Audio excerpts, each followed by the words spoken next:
রবিবার দেখুন, জানুন সত্য রামায়ণ, যা এখনো কোনো সংবাদ মাধ্যমে প্রচারিত হয়নি। একসময় এই সত্য রামায়ণ আদালতের নির্দেশে নিষিদ্ধ ঘোষিত হয়েছিল, পরে সে নির্দেশ উঠে যায়। কেন? তবে কি আদালত এই সত্য রামায়ণকে মান্যতা দিয়েছিল? দশরথের কি আরও ৩৫০ জন স্ত্রী ছিল? ঋষ্যশৃঙ্গ মুনি কি রাম, লক্ষ্মণ, ভরত, শত্রুঘ্নের পিতা? দেবী সরস্বতী কি কৈকেয়ীর দাসী মন্থরা? নারদের অভিশাপেই কি বিষ্ণুর মর্তে রাম হয়ে জন্মগ্রহণ? সীতা কি সম্মতি দিয়ে রাবণের সঙ্গে লঙ্কায় যান? রাম কি লক্ষ্মণকে হত্যা করতে চেয়েছিলেন? এমন অনেক অজানা তথ্য জানতে দেখুন সত্য রামায়ণ দিগদর্শন চ্যানেলে। প্রতি রবিবার রাত 10টায় প্রকাশিত হবে। লগ ইন করুন, সাবস্ক্রাইব, বেল আইকন ছুঁয়ে গ্রাহক হন।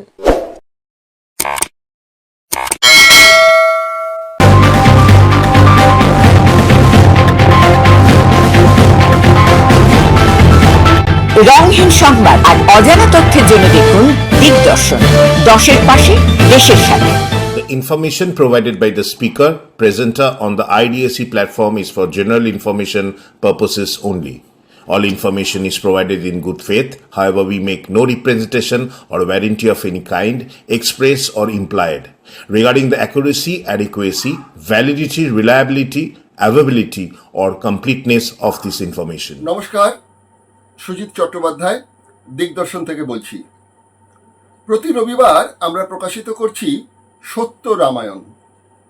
দক্ষিণের দলিত আন্দোলনের মহান নেতা পেরিয়ার ইভি রামাস্বামীর সত্য রামায়ণ অবলম্বনে বাংলা অনুবাদ করেছেন যে দুজন আমাদের কলকাতার বাঙালি, একজনের নাম সুপ্রিয় বন্দ্যোপাধ্যায়, আরেকজনের নাম হচ্ছেন রঞ্জিত মিস্ত্রি। রঞ্জিত মিস্ত্রির সঙ্গে আমরা প্রতি সপ্তাহে রামায়ণের বিভিন্ন ঘটনা, রামায়ণের বিভিন্ন চরিত্র বিশ্লেষণ করছি। 20তম পর্বে অর্থাৎ 19তম পর্ব থেকে শুরু করেছি, সেটা হচ্ছে রাবণের চরিত্র বিশ্লেষণ করছি। রাবণকে কিভাবে উপস্থাপিত করা হয়েছে, উপস্থাপিত করেছেন কে?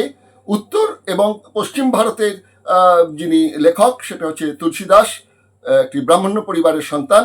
তিনি রামায়ণকে রচনা করেছেন, যেটা ছড়িয়ে আছে উত্তর ভারতে এবং পশ্চিম ভারতে। তার সঙ্গে সঙ্গে আমাদের এই পূর্ব ভারতে, বিশেষ করে বাংলায় যে রামায়ণ রচনা হয়েছে, সেটা প্রথম রচনা করেছেন কৃত্তিবাস মুখোপাধ্যায় ওরফে ওঝা। এই কৃত্তিবাস ওঝা কিন্তু গৌরাধিপতি রাজা গণেশের আনুকূল্যে তিনি এই রামায়ণ রচনা করেন। সেই রামায়ণ রচনার কারণটাও কিন্তু ছিল ব্রাহ্মণ্য সংস্কৃতিকে এগিয়ে নিয়ে যাওয়ার ব্যাপার। সুতরাং আর্য অনার্যের যে লড়াই, রাম এবং রাবণের লড়াই, সেখানে আর্যের জয়, অনার্যের পরাজয়। আর্যের প্রতীক হচ্ছেন কে? রামচন্দ্র। রামচন্দ্রকে না বিষ্ণুর অবতার, উত্তর ভারতের যিনি দেবতা, সেই বিষ্ণুর অবতার, মানে বৈষ্ণব ধর্মীয়। আর রাবণকে কি করা হয়েছে? রাবণকে বলা হয়েছে তিনি নাকি শিবের উপাসক ছিলেন, অর্থাৎ অনার্য দেবতা শিব। সুতরাং শিবের পরাজয় বিষ্ণুর কাছে। এই নিয়ে ডিটেলসে আমরা এই পর্যায়ে যাচ্ছি না, অন্য কোনো অনুষ্ঠানে এগুলো আমরা বলবো যে এই শব্দগুলোর মধ্যে, এই টুইস্টগুলোর মধ্যে কি ষড়যন্ত্র লুকিয়ে আছে। যখন রামায়ণ প্রসঙ্গে আলোচনা করছি তখন রামায়ণের মধ্যেই থাকি। এই রাবণকে নিয়ে যে বিতর্ক, রাবণের কোথায় রাবণ, কি রাবণ, কেন রাবণ, এই রাবণের চরিত্র বিশ্লেষণ করতে গিয়ে আমরা কিন্তু অনেক কিছু ঘটনা পাচ্ছি, যার মধ্যে একটা উল্লেখযোগ্য ঘটনা হচ্ছে যে রাবণ শৈব উপাসক বলে যেটা বলা হচ্ছে সেটা মোটেই নয়। রাবণ যেটা ছিলেন সেটা হচ্ছেন সেই রাবণ হচ্ছেন বুদ্ধদেবের ভক্ত ছিলেন, অর্থাৎ বুদ্ধ অনুরাগী ছিলেন। কোন বুদ্ধ? আমরা পেয়েছি বুদ্ধদেবের 28টি জন্মান্তরের অবতার কথা আমরা পেয়েছি দশরথ মহাজাতকে যদি আপনারা দেখেন। সেখানে বলা হচ্ছে যে তীর্থঙ্কর বুদ্ধ তিনি ধর্মপ্রচারে গিয়ে শ্রীলঙ্কায় গিয়েছিলেন এবং সেখানেই রাবণের সঙ্গে তার পরিচয়। রাবণের আতিথ্যে তিনি মুগ্ধ হয়ে দশানন রাবণ যে তাকে 10টি জ্ঞান বিতরণ করেছিলেন, সেই 10টি জ্ঞান রাবণ তার মস্তিষ্কে রেখে তার মধ্যে দেহ, মন, তার চেতনা, সব বিষয়টাকে এমন একটা জায়গায় বুদ্ধদেব তাকে তৈরি করে দিয়েছিলেন যে রাবণ হয়েছিলেন কিন্তু একজন শ্রেষ্ঠ পণ্ডিত। আবার যদি জৈন রামায়ণ দেখেন, সেখানে আবার দেখবেন জৈন রামায়ণে বলা হচ্ছেন বুদ্ধদেব জৈন ছিলেন। আমাদের প্রসঙ্গ বুদ্ধদেব ভক্ত রাবণ ছিলেন না জৈন মহাবীরের ভক্ত উনি ছিলেন, সেটা তো অন্য প্রসঙ্গ, সেটা আমরা আগামী আলোচনাগুলোতে আমরা আলোচনা করব। কিন্তু এটুকু বোঝা যাচ্ছে যে রাবণ দ্রাবিড় সংস্কৃতির, একটি সুস্থ সংস্কৃতির তিনি কিন্তু রাজা ছিলেন। বারবার আপনাকে এর আগেও বলেছি যে বলা হয়েছে স্বর্ণ লঙ্কা, কোথাও কিন্তু বলা হয়নি স্বর্ণ অযোধ্যা। যেমন বলা হয় সোনার বাংলা, সোনার বাংলা মানে কি সোনা দিয়ে মুড়ে দেওয়া না, সোনার সংস্কৃতি। সেরকমভাবেই লঙ্কা ছিল স্বর্ণ সংস্কৃতির মতোই হচ্ছে মহান এবং একটি উল্লেখযোগ্য একটি সংস্কৃতি। সেই সংস্কৃতির যিনি ধারক বাহক, তিনি রামের স্ত্রীকে হরণ করে নিয়ে গিয়ে কিডন্যাপার হিসেবে পরিচিত হচ্ছেন। কেন হচ্ছেন, তার পেছনে কি কারণ? রাজা রাজরাদের ব্যাপার, তখনকার দিনে কিডন্যাপ করাটা ছিল খুব স্বাভাবিক ব্যাপার, যেটা আমরা পেয়েছি হিন্দু সংস্কৃতির মধ্যে পেয়েছি, বৈদিক সংস্কৃতির মধ্যে পেয়েছি, রামায়ণে পেয়েছি, মহাভারতে পেয়েছি, তেমন আমরা পাবো গ্রিক। আমরা যদি চলে যাই সেখানকার ইলিয়াক, ওডিসি, সর্বত্রই কিন্তু দেখা গেছে বাহুবলের প্রাধান্যের একটা কথা। মুসলিম ধর্মের মধ্যেও সেই ঘটনাগুলি রয়েছে। যাই হোক, আমরা একটু সংক্ষিপ্ত করে নিই আমার বক্তব্যটা। সেটা হচ্ছে আমরা কিন্তু সত্য রামায়ণের 20তম পর্বে আলোচনা করতে যাচ্ছি রাবণ প্রসঙ্গে। এ ব্যাপারে আমাদের বিশদ আমার যে কিছু প্রশ্ন, সে প্রশ্নের উত্তরগুলো দিচ্ছেন ইভি পেরিয়ার রামাস্বামীর যে বইটি সত্য রামায়ণ, তার যিনি বঙ্গানুবাদ করেছেন, বইটি বাজারে পাওয়া যাচ্ছে। সেই সত্য রামায়ণের যিনি অনুবাদক, লেখক, সমাজকর্মী রঞ্জিত মিস্ত্রি, তার সঙ্গে কথোপকথনে আমরা জেনে নেওয়ার চেষ্টা করব রাবণ কি, কেন, কোথায়, কবে, ইত্যাদি ইত্যাদি ইত্যাদি।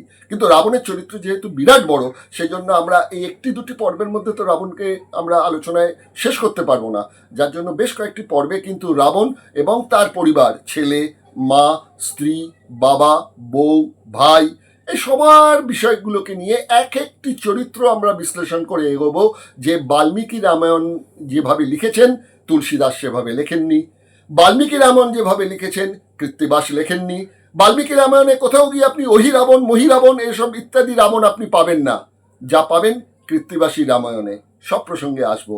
আজকে চলুন রঞ্জিত মিস্ত্রির সঙ্গে সরাসরি টেলিফোনে আলাপ করে জেনে নেব রাবণ সম্বন্ধে আরও কিছু তথ্য। অনুষ্ঠানটি যদি আপনাদের ভালো লাগে তাহলে নিশ্চয়ই সাবস্ক্রাইব করবেন, নিশ্চয়ই অন্যকে শেয়ার করবেন, এটুকু আশা করব, আর নিশ্চয়ই লাইক দেবেন। হ্যাঁ, আর যদি মনে হয় যে না, আমরা যা বলছি এগুলো সব আমাদের মন গড়া কথা, তাহলে আমাদের চ্যালেঞ্জ জানাতে পারেন। চ্যালেঞ্জ জানিয়ে আপনার মন্তব্য আমাদের এখানে পাঠাতে পারেন। প্রতিটি মন্তব্যের উত্তর কিন্তু আমরা দেবো। তাহলে চলুন শুরু করা যাক সত্য রামায়ণের 20তম পর্ব।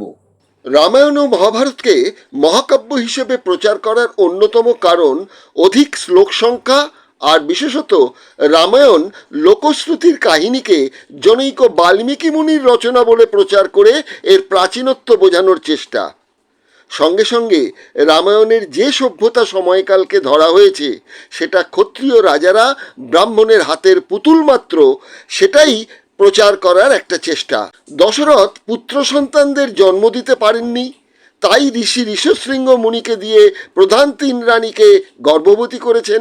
কিন্তু বাল্মীকি রামায়ণে দশরথের আরও যে 350 জন রানী ছিল তাদের সম্পর্কে কোনো উক্তি নেই।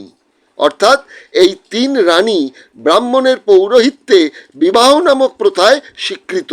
বাকিরা তো রক্ষিতা এবং অন্য রাজ্য থেকে জয় করে আনা লুণ্ঠিতা মাত্র। কৃত্তিবাস ওঝা ওরফে মুখার্জি, তিনি তো আবার দশরথের 353 জন নন, 653 জন রানীর কথা উল্লেখ করেছেন।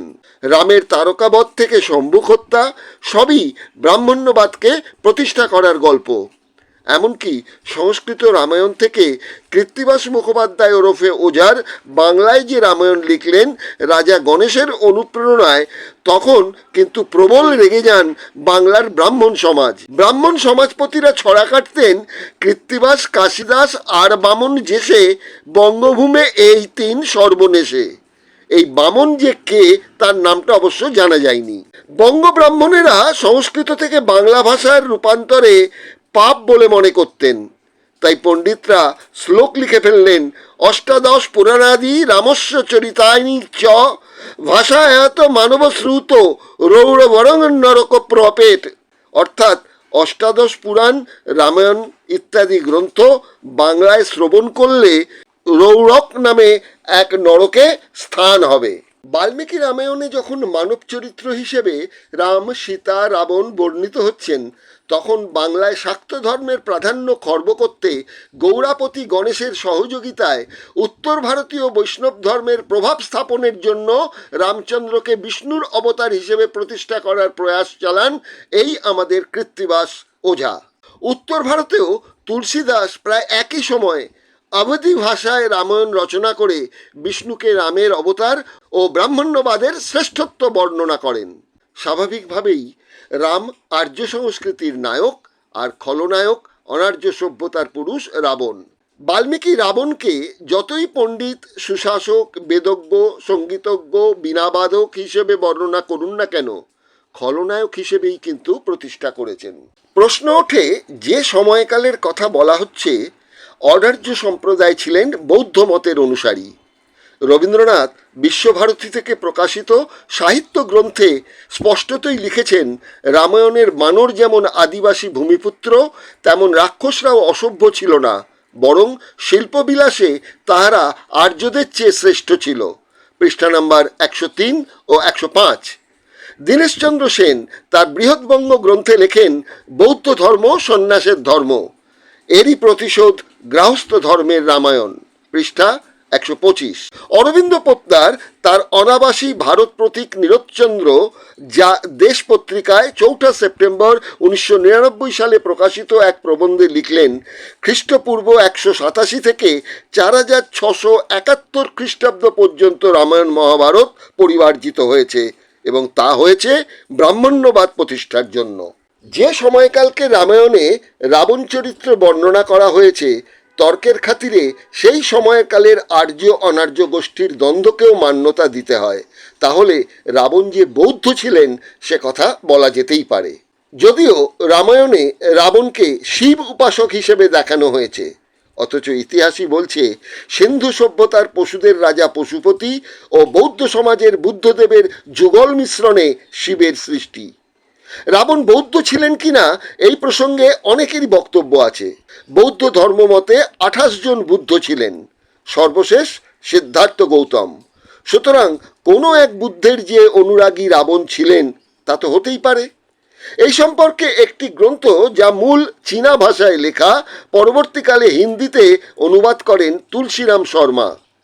সেখানে তিনি বলেন, ধর্মপ্রচারে তথাগত বুদ্ধ একবার লঙ্কায় আসেন, রাবণের সঙ্গে পরিচিত হন, রাবণের আতিথ্যে মুগ্ধ হয়ে তথাগত রাবণকে 10 বল দেন।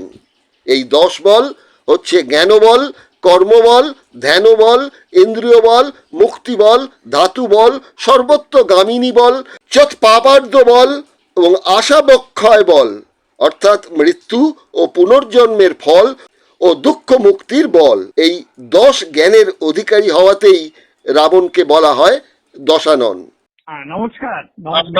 নমস্কার রঞ্জিত বাবু, আমি দিগদর্শন থেকে সুদীপ বলছি। 20তম পর্ব, সত্য রামায়ণের 20তম পর্ব নিয়ে আমরা আজকের আলোচনা শুরু করব। খুব ভালো। আমরা আজকের আলোচনায় আগের দিন যেখানে শেষ করেছিলাম ঠিক সেখান থেকেই শুরু করতে চাই। আমরা রাবণ চরিত্র নিয়ে শুরু করেছিলাম। রাবণ চরিত্রটি একটি খুব বিতর্কিত চরিত্র। একদিকে বলা হচ্ছে ভিলেন, একদিকে বলা হচ্ছে সে ভিলেন, অন্যের স্ত্রীকে চুরি করে নিয়ে এসছে। আবার একদিক দিকে দেখা যাচ্ছে সে তাকে চুরি করে নিয়ে এসে তার রাজপ্রাসাদে রাখেনি। কেন রাখেনি? কেন রাবণের যে ইতিহাস আছে, মানে বলা হচ্ছে রাবণের গল্পে, সেটা হচ্ছে রাবণের তো 2 স্ত্রী ছিল। একজনের নাম মন্দোদরী, আরেকটি স্ত্রী ছিল তার নাম বোধহয় ধান্যমালিনী। আবার কোথাও কোথাও বলছে তার আরেক প্রধান স্ত্রী ছিল, তার নাম অশোকা সুন্দরী। যাই হোক, আমরা সে প্রসঙ্গে পরে আসব। কিন্তু ঘটনা হচ্ছে যে এই 3 স্ত্রী ছাড়াও রামায়ণে বর্ণনা করা হয়েছে তখনকার দিনে রাজারা যেসব রাজত্ব লুট করতেন, সেখান থেকেও সেই মেয়েদের নিয়ে এসে নিজের হারেমে রাখতেন। যদিও তখন হারেম শব্দটা ছিল না, তখন শব্দটা ব্যবহার করা হতো অন্তঃপুর। কিন্তু যেহেতু সেই সব নারীরা লুণ্ঠিতা ছিলেন, তাই জন্য তাদের কিন্তু সেরকম গুরুত্ব রামায়ণে নেই। মোটামুটি ভাবে মন্দোদরী আর ধান্যমালিনী এই দুজনের নামটাই বেশি উল্লেখ পাওয়া যায়। তাহলে এতগুলো রানী এবং এতগুলো লুণ্ঠিতা নারী যদি তার অন্তঃপুরে থেকে থাকে, তাহলে কেন সীতাকে সেখানে না রেখে অশোক বনে, তার যে মনোরম উদ্যান যাকে আমরা ইডেন গার্ডেন বলতে পারি, সেখানে রাখলেন কেন?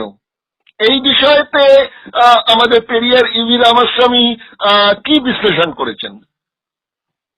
অ্যাকচুয়ালি যে ব্যাপার দেখানো হয়েছে, ইবি রামাস্বামী বারবার দেখিয়েছেন যে রাবণের যে চরিত্র, সেটাকে অনেক বড় করে দেখানো হয়েছে। আর এই বড় করে দেখানোর জন্য তিনি দেখিয়েছেন যে রাবণ তাকে কোন রকম অত্যাচার করেননি, তাকে একদম মহারানীর মতো রেখেছেন এবং সুন্দর করে তাকে রেখেছেন অশোকা বাটিকাতে। যার ফলে এই যে চরিত্রটা রাবণকে অনেক মহান করে দিয়েছে, কারণ সে কোনো অবস্থায় অন্যান্য নারীদের সঙ্গে সীতাকে একসঙ্গে দেখেনি, তাকে আলাদা করে রেখেছে।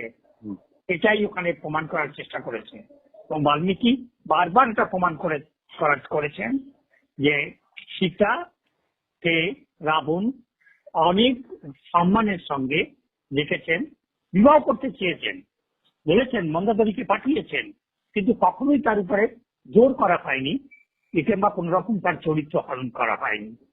এটাই প্রমাণ হয়েছে, এটা বারবার বলেছেন। এই যে কথাটা বলছেন রঞ্জিত বাবু, সেটা হচ্ছে যে এখানে রাবণকে আপনি বলছেন তিনি চরিত্রবান, সেই জন্যই এই ঘটনাটি করেছেন। যতক্ষণ না সীতা মত দেবে বিয়েতে, ততক্ষণ তিনি তাকে স্পর্শ করছেন না, এটা বলছেন। কিন্তু যে ব্রাহ্মণ্যবাদী সংস্কৃতি রামায়ণ, সেখানে কিন্তু একটা উল্টো কথা বলা আছে। সেখানে বলা আছে, যেহেতু আগে বেদবতী বলে একজনকে তিনি ধর্ষণ করেছিলেন, তখন বেদবতী তাকে অভিশাপ দিয়েছিল যে তুমি আবার কোনো নারীকে যখন জোর করে ধর্ষণ করতে যাবে, তখন কিন্তু তোমার মৃত্যু হবে। এই ভয়েতেই নাকি রাবণ সীতাকে হাত দেননি। আর সেখানে আপনারা সীতাকে, রাবণকে মহান বলছেন, কিন্তু এই রামায়ণে এবং ব্রাহ্মণ্যবাদী সংস্কৃতিতে তো এই ঘটনাটা জুড়ে দেওয়া হচ্ছে। এটা আর কি বলবেন? দেখুন, ফেব্রিকেটেড একটা গল্প আছে, আপনি জানেন, যে মেঘ যখন জল খাচ্ছে আর বাঘ যখন সেখানে এসেছে তাকে হত্যা করবে বলে, তখন বলছে তুই আমার জল ঘোলা করেছিস। বলছে আমি তো উল্টো দিকে আছি, আমি তো আপনার জল ঘোলা, আপনি তো আমার জল ঘোলা করছেন। অর্থাৎ রাবণকে দেখানোর জন্য, একজন মানে চরিত্রহীন দেখানোর জন্য ব্রাহ্মণ্যবাদীরা বারবার চেষ্টা করেছেন এবং চেষ্টা করার ফলেই কিন্তু তাকে এটা দেখানোর চেষ্টা করেছেন যে মানে তাকে বধ করতে হবে কিংবা তাকে অসুর বলে প্রমাণিত করতে হবে, যার ফলে তাকে এইটাকে কোট করা হয়েছে। এইটাই পেরিয়ার বারবার বলেছেন। কিন্তু আসল ব্যাপারটা হচ্ছে যে ও যেহেতু তার রাবণের বোনকে করেছে, নাকান কেটে দিয়েছে, নাকান কেটে দিয়েছে, যার ফলে সে এই কাজটা করতে বাধ্য হয়েছে। এইটাকে জাস্ট ওইভাবে তাকে ছোট করার জন্য কিংবা করার জন্য আর একটা কাহিনী রচনা করা হয়েছে। এটাই পেরিয়ার বারবার বলেছেন। আচ্ছা, এটা যদি ব্রাহ্মণ্যবাদী একটি ষড়যন্ত্র হয়ে থাকে, মেনে নিলাম আপনার কথা, কিন্তু পাশাপাশি আরেকটা দেখতে হবে যে বাল্মীকি বলে যে চরিত্রের কথা বলছে, যাকে দাবি করা হচ্ছে তিনি নাকি প্রথম রামায়ণ রচনা করেছিলেন, তো তিনি যখন রামায়ণ রচনা করেছিলেন, সেটা বারবার বিভিন্ন মনীষীরা বলছেন যে ব্রাহ্মণ্যবাদী সংস্কৃতিকে দৃঢ় করার জন্যই বাল্মীকি নামের চরিত্রের হাত দিয়ে রামায়ণ রচনা করে বা মানে ব্রাহ্মণদের মানে ক্ষত্রিয় রাজকুলকে চালনা করার যে জায়গাটা, সেখানে ব্রাহ্মণ্য আধিপত্য রাখতে তিনি এই রামায়ণটা রচনা করেছিলেন। যদি রামায়ণ রচনা করেইছিলেন, আর রাবণকে যখন তিনি ভিলেন বানালেনই সীতাকে অপহরণ করার জন্য, তাহলে তিনি কেন সীতাকে এই অশোক বনে রাখার ব্যাপারটা করলেন? তিনি তো এরকম লিখতে পারতেন যে রাজপ্রাসাদেই তাকে নিয়ে গিয়ে বন্দিনী করে রেখে দেওয়া হয়েছিল। এটা তাহলে কেন লিখলেন না বাল্মীকি? না, সেটা একটা কথা, এটা ঠিক যে এখানে কিছুটা অসংলগ্নতা আপনি দেখতে পাবেন। আপনি এটা কোনো অবস্থায়, এটা আমিও বলবো না অসংলগ্নতা নেই, লেখায় বিভিন্ন জায়গায় বাল্মীকি একটার সঙ্গে আরেকটা ঠিক মতো করে মিলাতে পারেননি, ওটাকে ঠিক গুছিয়ে উঠতে পারেননি। যেহেতু একটা মহাকাব্য বানানোর চেষ্টা হয়েছে, সেজন্য এগুলো করেছেন। সেখানে কোনো কোনো জায়গায় এই অসংলগ্নতা আছে, এটা আমাদেরকেও স্বীকার করতে হবে। আমরা যারা এই নিয়ে রিসার্চ করি কিংবা আমরা যারা এটা নিয়ে ভাবনা চিন্তা করি, সেখানে কিন্তু এইগুলো আপনি দেখতে পাবেন, এটা আছে, এটা অস্বীকার করার নয়। তার মানে এটা আমরা বলতে পারি যে রামায়ণ রচনা করেছিলেন বাল্মীকি, লিখিত কোথাও বলা হয়নি। তাহলে রচনা যদি করে থাকেন, তার মানে সব ব্যাপারটাকে মনে রেখে দেওয়ার ব্যাপার থাকে। সেখানে সেখানে তার স্মৃতিশক্তি কোনো কোনো জায়গায় কন্টিনিউটি, যেটাকে আজকাল সিনেমার ভাষায় বলা হয় কন্টিনিউটি, সেই কন্টিনিউটি বজায় রাখতে গিয়ে মাঝে মাঝে তিনি হারিয়ে ফেলেছেন সূত্র, এটাই তো? একদম তাই। এটাই আমার বারবার আপনি দেখতে পাবেন অনেক জায়গায় বাল্মীকি সেই হারিয়ে ফেলেছেন। মানে ওই যে সে মনে করার যে ব্যাপারগুলাকে এবং বিভিন্ন জায়গা থেকে তুলে নিয়ে এসে যখন তাকে লিখেছেন, তখন একটার সঙ্গে আর একটা ঠিক অনেক জায়গায় মিলাতে পারেননি, মিলানজি, সেগুলো রয়ে গেছে। এবং এটা আমরা যখন এটা নিয়ে অনেক বেশি গভীরভাবে ভাবনা চিন্তা করেছি, তখনই দেখতে পাচ্ছি যে এই সময় আছে। কিন্তু যারা এই ব্রাহ্মণ্যবাদী সে প্রভাবিত হয়েছে, তারা কিন্তু এগুলো কিছুই দেখে না, তারা অন্ধের মতো এটাকে মেনে নেয়, না না এইটাই ঠিক আছে। এটা কথা রামায়ণ থেকে এসেছে ম্যাক্সিমাম। আর ভারতবর্ষে তো আপনি একটা কথা বলুন তো, কটা লোক রামায়ণ পড়েছে? সবাই তো গল্প শুনে রামের প্রতি তার আকৃষ্টতা বেড়েছে। কটা লোক পড়েছে রামায়ণ? আমার তো মনে হয় না যে 10% লোক রামায়ণ পড়েছে কিনা, আমার সন্দেহ আছে। নেই, 10% পড়েনি। সবাই মুখে শোনা, আদিমকাল থেকে আজ পর্যন্ত সেটা মুখে শোনা। এবং যে কথাটা সে যেভাবে যেখানে পেয়েছে সেখানে সেভাবে বলেছে, যার ফলে 300 রামায়ণ তৈরি হয়েছে। আচ্ছা আচ্ছা, আরেকটি কথায় আমরা একটু আসছি, সেটা হচ্ছে আমরা দেখতে পাচ্ছি রামায়ণের যে রচনা কাল বলা হয়েছে, সেটা বলা হচ্ছে যে বিসি 600, অর্থাৎ যিশু জন্মাবার 600 বছর আগে থেকে যিশুর জন্মের 400 বছর, বলে এদিকে 600 আর এদিকে 400, এই 1000 বছর ধরে মানে রচনা হয়েছে রামায়ণকে, আর কি পরিপূর্ণভাবে জায়গাটা পেয়েছে। আর পাশাপাশি বলা হচ্ছে যে বুদ্ধের জন্ম 563 বিসিতে, মানে বিফোর ক্রাইস্ট 563 থেকে 623, এরকম একটা মতভেদ আছে যে পার্টিকুলার জন্মটা কি। তাও যদি আমরা মেনে নিই, তাহলে দেখবো রামায়ণ রচনাকালের প্রায় 150 থেকে 200 বছর আগে বুদ্ধের জন্ম হয়েছে, যা তথ্য মিলছে আর কি। সেক্ষেত্রে অনেকেই বলছেন যে রাবণ আসলে ছিলেন অন্যায্য, অস্বীকার করার উপায় নেই, এবং তিনি ছিলেন বৌদ্ধ অনুগামী, অর্থাৎ বুদ্ধদেবের শিষ্য তিনি ছিলেন। এটা বললে অনেকে হয়তো হেসে উড়িয়ে দেবেন, বলতেই পারেন। কেননা আবার কিছু যেটা প্রমাণ আমরা পাচ্ছি, সেটা হচ্ছে বলা হচ্ছে যে রাবণের যে 10টি মাথা, সেই 10টি মাথার আমরা বলেই থাকি যে এটা সিম্বলিক ব্যাপার, 10টা তো মাথা একটা মানুষের হতে পারে না। সেটা আসলে যেটা হচ্ছে তার 10 মানুষের বুদ্ধি জ্ঞান এগুলো নাকি ছিল।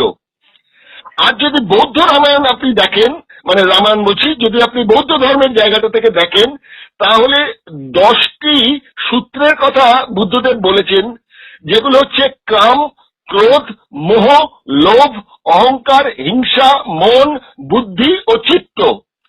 এইগুলো যে পরিপূর্ণ আয়ত্ত করতে পারে, এইরকমই ব্যাপারটা নাকি রাবণের ছিল। কেননা রাবণ যখন লঙ্কায় ছিলেন, তখন এই বুদ্ধদেব নাকি গিয়েছিলেন লঙ্কায়। এখন এই বুদ্ধদেব গিয়েছিলেন না, যে 28টা অবতারের কথা বলা হয়েছে বুদ্ধদেবের, সেটাকে বলা হচ্ছে তীর্থঙ্কর নাম দিয়ে যিনি বুদ্ধ ছিলেন, তিনি গিয়েছিলেন এবং রাবণের ব্যবহারে তিনি এত সন্তুষ্ট হয়েছিলেন, তাকে এই 10টি জ্ঞান তিনি তাকে দান করেছিলেন, এরকম একটা কথা বলা হচ্ছে। এ সম্পর্কে কি কিছু পেরিয়ার বলেছেন? অবশ্যই বলেছেন। পেরিয়ার এইটাই বলেছেন যে জাতক কথা থেকে যে এই সূত্র এসেছে, সেই সূত্রটাই অরিজিনালি রাবণের সূত্র, হুম এবং রামায়ণ তৈরির পিছনে হুম। জাতক কথার একটা বড় রকমের প্রভাব রয়েছে। হুম। এবং একটা জিনিস আপনি উনি আরেকটা কথা বলেছেন হুম। যে যতগুলা মন্দির হিন্দু ধর্মের যতগুলা দেবতা আছে, হুম হুম। কারোর 10খানা হাত, কারোর 10খানা মাথা করে তাকে দেখানো হয়েছে, কারোর 4খানা হাত, চারটে মাথা। হুম হুম। 3টা মাথা দেখানো হয়েছে, হ্যাঁ তার 4টা গর্ভস্থলী দেখানো হয়েছে। হ্যাঁ। তো বিভিন্ন রকমের বিভিন্ন ভাবে এই জিনিসগুলাকে একটা নতুন ধরনের অদ্ভুত ধরনের সংস্কৃতির জন্মদাতা হচ্ছে ব্রাহ্মণীবাদী ধর্ম। হুম। এবং এইগুলো সমস্ত হচ্ছে ক্রিয়েট করা। হুম। আপনি একদম দেখতে পাবেন এগুলো অতীতে যে সভ্যতা ছিল সেই সভ্যতাটাকে কালিমামুক্ত করার জন্য বা তাকে একটা ঐশ্বরিক মানে রূপ দেওয়ার জন্য এগুলোকে করা হয়েছে। হুম। এগুলো একদম প্র্যাকটিক্যাল। আপনিও ওটা ভালো করে বুঝবেন, আমিও ওটা ভালো করে বুঝি। হুম হুম। যার ফলে রাবণের যে চরিত্র ছিল সেই যে গুণ ছিল 10টা গুণ, হুম। যেটা জাতক কথায় কিংবা বাপি বৌদ্ধ ধর্ম থেকে আসছে, হুম। ওইটাকে ওরা একটা অসূর্য রূপ দেওয়ার চেষ্টা করেছেন হুম হুম। ব্রাহ্মণবাদীরা। হুম হুম। সেই তার স্বীকার করেছে না। হুম। যেহেতু বৌদ্ধ ধর্ম একসময় বিলুপ্তির পথে গেছে। আর আপনি দেখুন বিলেত সিং যখন লিখেছে, হুম। ভারত সফর করেছে, যখন এরা এসেছে চাইনিজ পরিবাররা মুসলিমরা, হুম। তখন কিন্তু কোথাও রামের উল্লেখ ছিল না। হুম হুম। তারা কিন্তু কোনো কিসে রাবণের উল্লেখ করেনি, রাবণের যুদ্ধ এর উল্লেখ নেই তাদের কোনো বলতে। হুম হুম। আপনি ভালো করে জানবেন। হুম হুম। তার মানে কি 1200 সালের আগে, হুম হুম। মানে 1400 সালের আগে হুম হুম। আপনি দেখবেন খুবই কম এই ব্যাপারে চর্চা হয়েছে। হুম এবং এগুলো ধীরে ধীরে ধীরে ধীরে একের পর এক তৈরি করা হয়েছে। হুম। একসঙ্গে হয়নি, রামায়ণে একসঙ্গে লেখা হয়নি, হুম হুম। অনেকগুলো খণ্ড একের পর এক যুক্ত করা হয়েছে। হুম হুম। যার ফলে এটা অনেকেই বলছেন এটা একটা মহাকাব্য নয়। হুম হুম। হ্যাঁ, বিদ্যাসাগরও বলেছেন যে এটা মহাকাব্য নয়। হুম হুম। নয়, অনেকে বলেছেন। হুম হুম। হুম হুম। এই যে হাজারো মত, একটা নিয়ে হাজারো মত, এটাই হচ্ছে এর সবচেয়ে বড় মানে এই বলা যায় সবচেয়ে বেশি হচ্ছে তার দুর্বলতা, সেই লেখকের কিংবা সেই কাহিনীর দুর্বলতা। আচ্ছা আচ্ছা।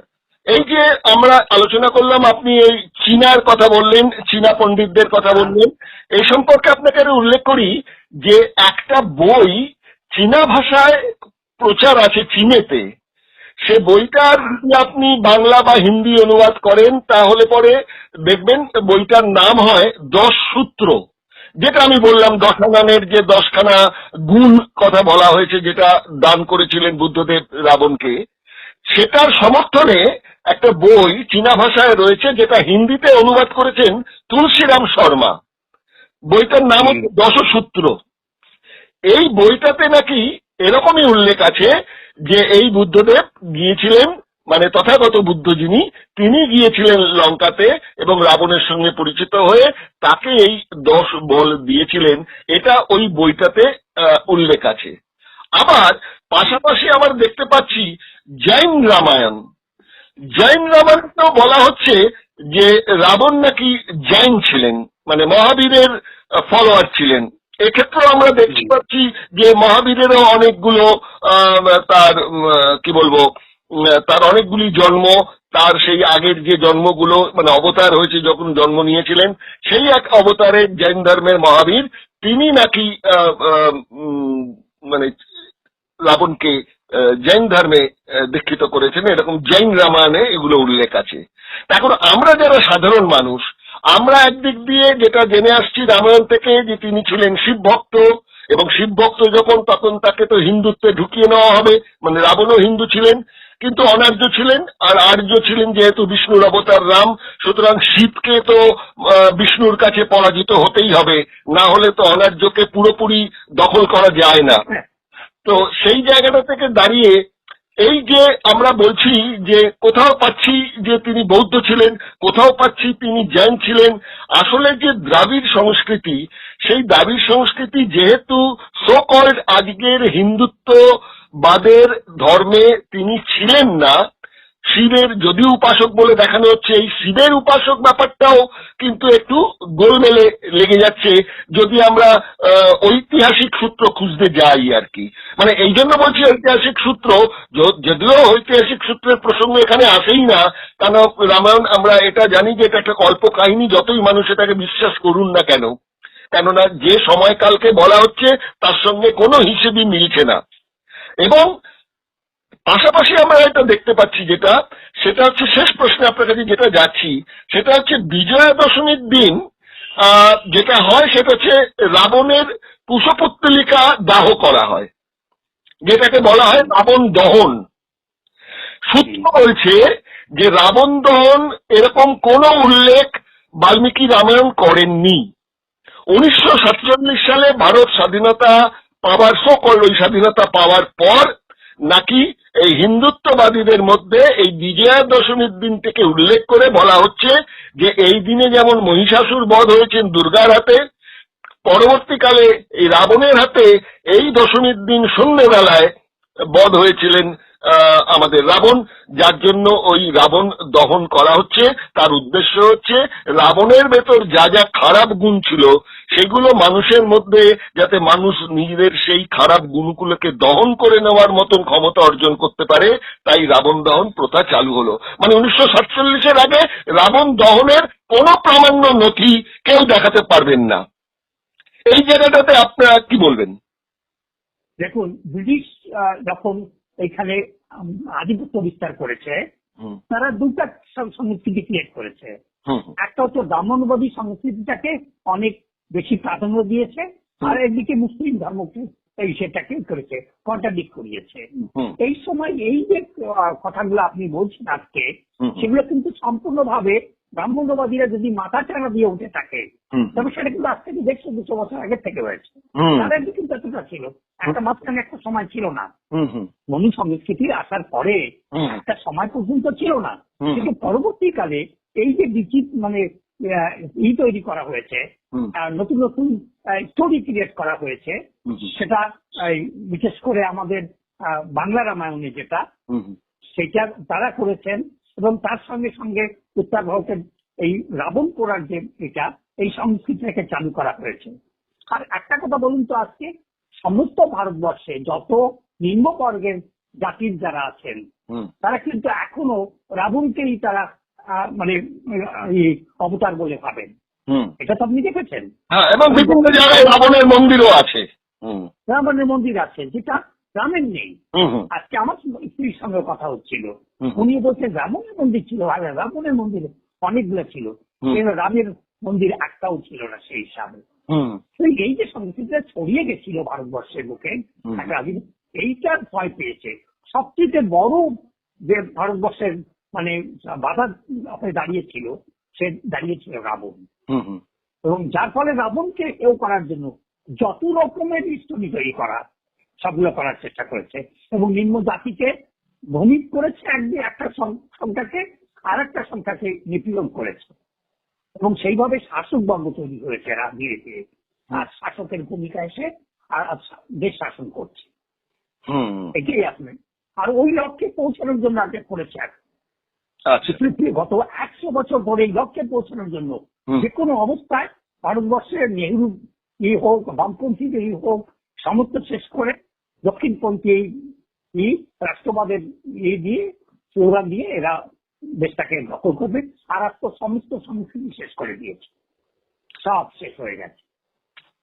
আপনার কাছে আমার একটা ছোট্ট অনুরোধ রাখছি, সেটা হচ্ছে, ধরুন আপনি তো পেরিয়ার ইবি রামাস্বামীর যে সত্য রামায়ণ, সেটা সম্বন্ধে আপনি একটি বই তো মার্কেটে দিয়েছেন, বইটি বিক্রি হচ্ছে, আমার চেনা জানা অনেকেই বইটি কিনেছেন, তারাও জানিয়েছেন যে একটা নতুন সূত্র আমরা খুঁজে পেলাম।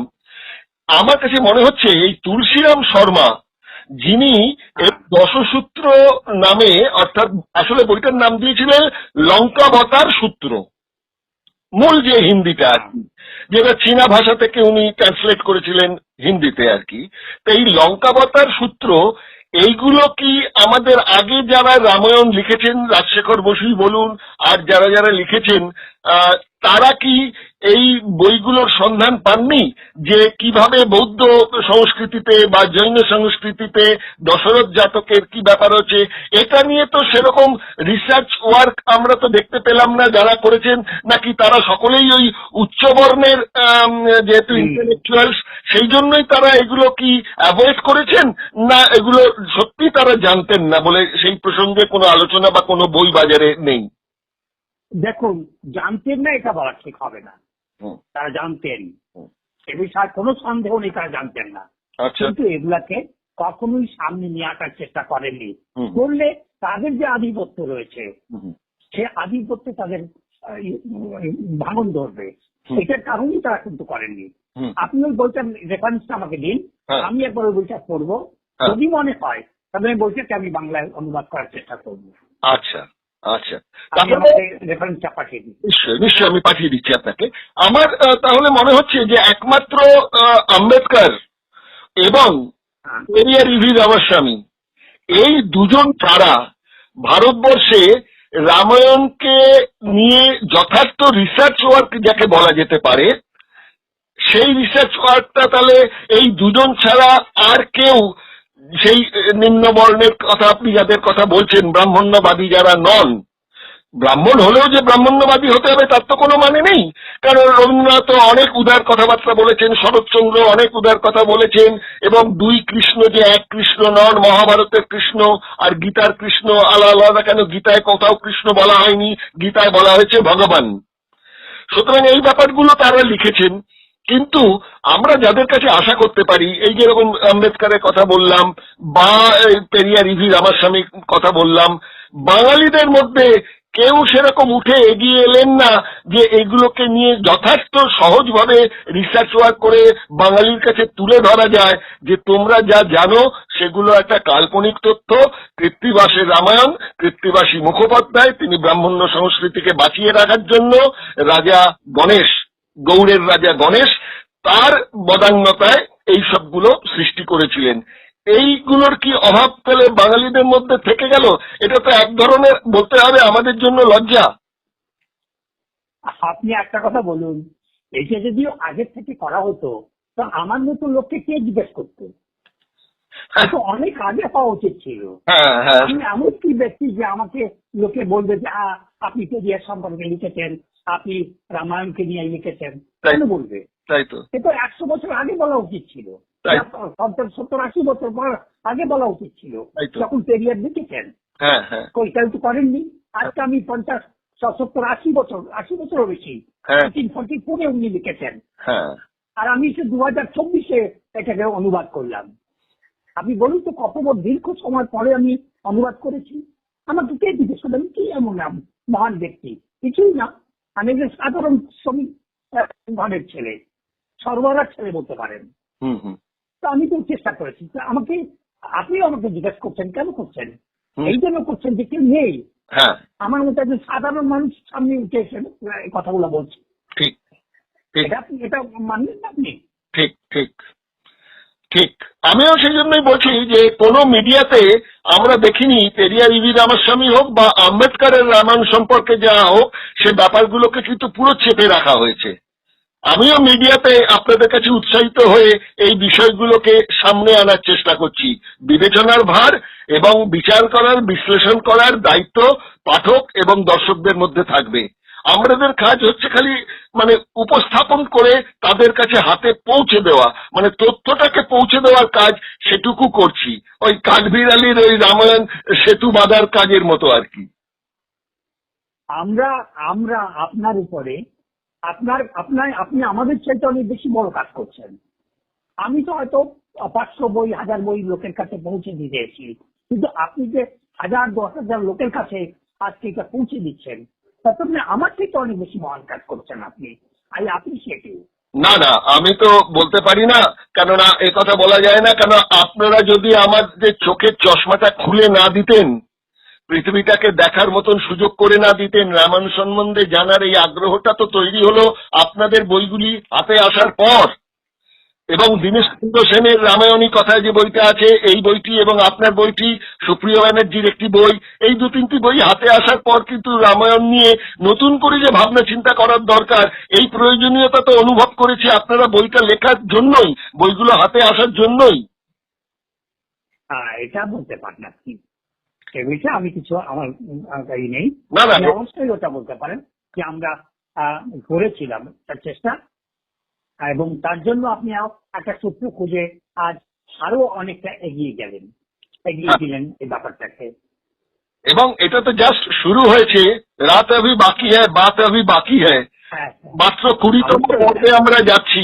রামায়ণের প্রতিটি চরিত্র ধরে ধরে আমরা বিশ্লেষণ করে এগোবো, এবং প্রামাণ্য নথি দিয়ে, কোনোটাই আমার বানানো বা আপনার বানানো কোনো কথা নয়, প্রামাণ্য নথি যা যা আছে পূর্ণাঙ্গ রামায়ণ সম্পর্কে, সেগুলো আমরা কিন্তু তুলে ধরছি দিগদর্শনের দর্শক এবং শ্রোতা বন্ধুদের কাছে।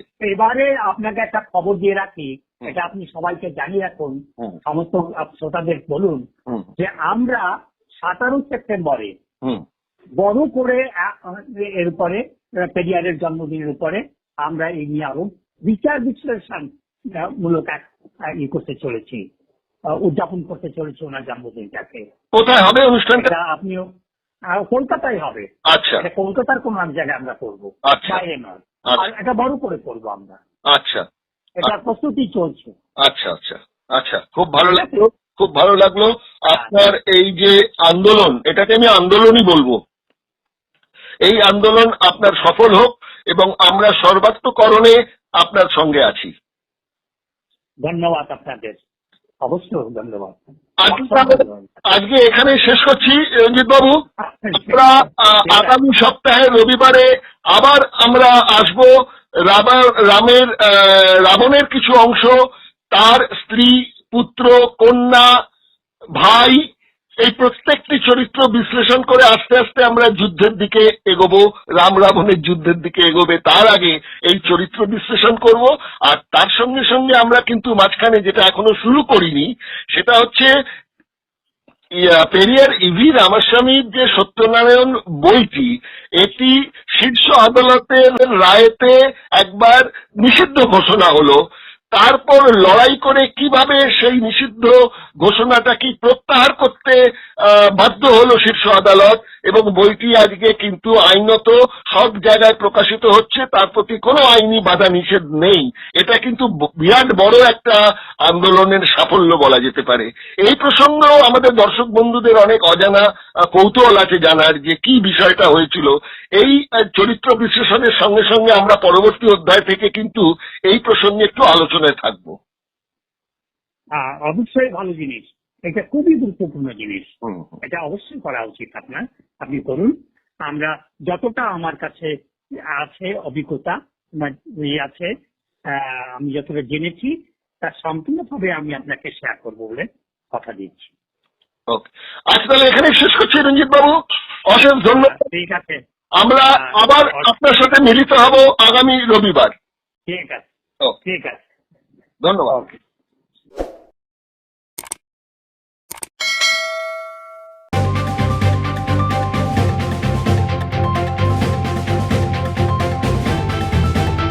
রংহীন সংবাদ আর অজানা তথ্যের জন্য দেখুন দিগদর্শন, 10-এর পাশে, দেশের সাথে।